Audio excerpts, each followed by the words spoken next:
mulai belajar, baiknya kita berdoa dulu agar apa yang kita pelajari hari ini bisa kita serap dengan baik dan proses belajar kita bisa dilancarkan. Kalau gitu Bu Guru minta tolong Satria untuk maju ke depan, pimpin doa.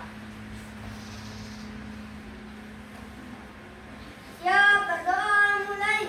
Bismillahirrahmanirrahim. Terima kasih Satria. Oke, pada pagi hari ini kita akan belajar pembelajaran 2 subtema 3 di tema 6. Oke. Jadi tujuan pembelajaran kita hari ini yang pertama, kalian mampu menyebutkan kata kunci dari teks penjelasan secara tepat. Yang kedua, kalian mampu menyajikan hasil kesimpulan isi teks penjelasan secara mandiri. Yang ketiga, kalian mampu menjelaskan benda-benda yang dapat bersifat mempercepat dan menghambat perpindahan kalor secara tepat. Sebelum belajar, Bu Guru mau kita melakukan tepuk fokus biar kita tambah semangat belajarnya. Bisa mulai? Bisa. Tepuk 1, tepuk 2, tepuk fokus. Melihat, mendengar, mengingat, fokus. Kemarin kita sudah belajar tentang konduktor dan isolator. Oke, ada yang masih ingat apa itu konduktor dan isolator? Ada. Apa itu konduktor? Iya, konduktor adalah benda yang bisa menghantarkan panas. Kalau isolator? Benda yang tidak bisa Isolator adalah kebalikan dari si konduktor itu sendiri. Nah, ada yang ingat nggak contoh dari benda-benda konduktor?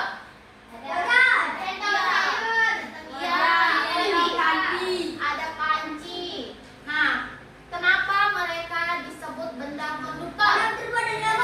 Iya, karena terbuat dari logam. Nah, kalau isolator apa aja? Benda Iya. Kain dari berupa handuk, lap itu merupakan isolator. Ada juga benda yang secara bersamaan menerapkan sifat konduktor dan isolator. Contoh bendanya, ada yang tahu ini? Apa namanya tadi? Ada yang punya ini di rumah? Oh, pasti punya kan? Ya, benda ini terbuat dari bahan konduktor dan bahan isolator secara bersamaan. Termos ini terbuat pada tahun 1902 oleh James Dewar. Iya, tujuannya itu apa? Untuk menjaga suhu minuman bayinya tetap hangat. Ya, ini adalah bagian-bagian dari termos, di mana tutup sumbal termos ini adalah benda yang bersifat isolator.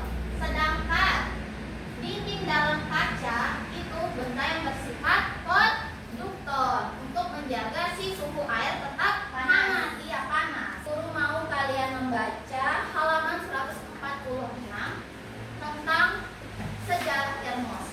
Pertama kan kalian diminta untuk menuliskan hal-hal penting pada setiap paragraf. Hal-hal penting itu adalah informasi yang penting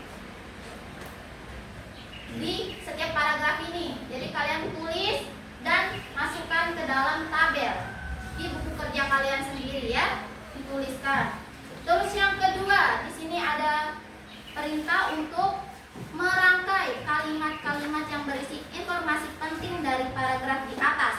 Jadi dari tabel paragraf di sini kalian rangkai dia menjadi sebuah kalimat, ya, dan tuliskan.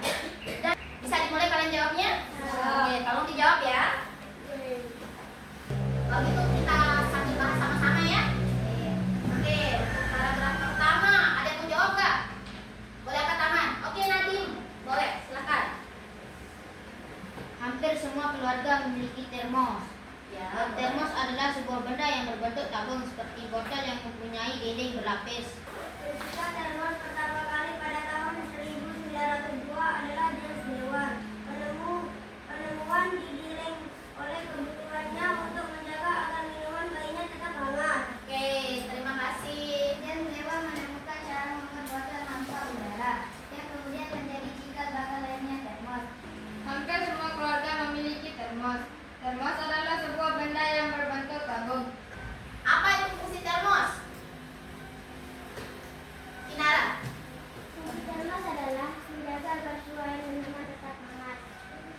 yang digunakan untuk membuat termos adalah terbuat dari plastik. Oke, guru mau kalian membaca di halaman 148 tentang penggunaan benda konduktor dan isolator. Konduksi adalah perpindahan kalor melalui zat padat tanpa disertai perpindahan partikelnya. Konveksi adalah perpindahan kalor melalui zat benda padat disertai dengan perpindahan partikelnya. Radiasi adalah perpindahan kalor tanpa melalui zat perantara. Guru mau kalian menjawab pertanyaan di halaman 149 dan 150. Dapat bercerita dari satu tempat ke tempat lain melalui konduksi, konveksi, dan radiasi. Beberapa barang memanfaatkan sifat benda konduktor atau isolator. Sudah? Dan bagi memanfaatkan sifat konduktor dan isolator selimut menerapkan panas dari tubuh sehingga badan tetap terasa hangat. Dina, Panci terbuat dari bahan logam. Panci mengatakan panas sampai ke makanan. Sedangkan panci bersifat isolator. Mobil dan motor terbuat dari bahan yang dapat mengantarkan listrik. itu adalah hal-hal penting ya yang kalian tuliskan kembali di dalam diagram. Mau kalian mengerjakan halaman 151 secara berkelompok. Ya. Diskusikan dengan teman kalian apa aja sih benda-benda konduktor atau isolator yang ada di rumah kalian masing-masing dan juga ada yang ada di lingkungan sekolah. Oke.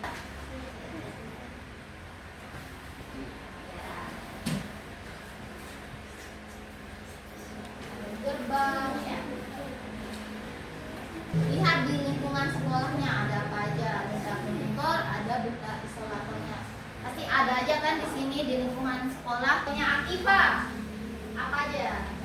Gerbang besi bel sekolah. Itu salah satu benda konduktor yang ada di sekolah. Isolatornya apa aja? Selimut termos. Itu adalah contoh-contoh benda yang bersifat konduktor dan isolator yang ada di lingkungan rumah dan sekolah. Ya, kalian udah paham? Paham. Ingat ya, mana sih benda konduktor, mana benda isolator. Gambar ya. Fungsi gambar cerita itu apa aja? Ada untuk memperjelas alur, memperjelas isi pesan, menarik perhatian, menambah nilai artistik. Ini menurut kalian ini bahasa? Iya. Di sini adalah gambar seorang ibu dan anak yang sedang memasak. Gambar ini ada di mana? Di buku pembelajaran sekolah. Sekarang kalian lanjutin nih kayak tadi untuk gambar yang dua ini. Tulis saja. Sudah selesai? Sudah. Kalau gitu dikumpulkannya tugasnya ya. Kumpulkan jadi satu. Sedikit ya pelajaran kita hari ini. Tadi pagi kita sudah membahas apa? Tentang sejarah termos. Iya, tentang benda konduktor dan isolator. Terus yang kedua kita bahas apa lagi? Penggunaan benda konduktor dan isolator. Dan yang terakhir kita membahas tentang gambar cerita. Jadi tetap ingat ya, benda konduktor itu adalah benda yang dapat menghantarkan panas. Sedangkan benda isolator adalah benda yang tidak dapat menghantarkan panas. Ada 3 cara panas dapat berpindah, yaitu ada konduksi, konveksi, dan radiasi. Oke, ingat ya, karena konduktor dan isolator tetap kita temukan dalam kehidupan kita sehari-hari. Guru punya tugas buat kalian